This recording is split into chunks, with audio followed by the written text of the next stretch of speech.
Готовим шашлык по-китайски из бараньего мяса.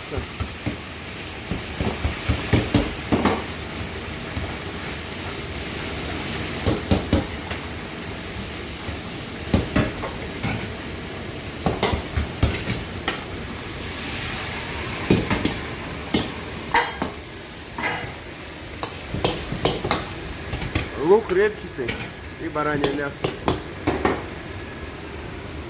Соль. Куриная приправа. Это что? Красный перец. Черный перец.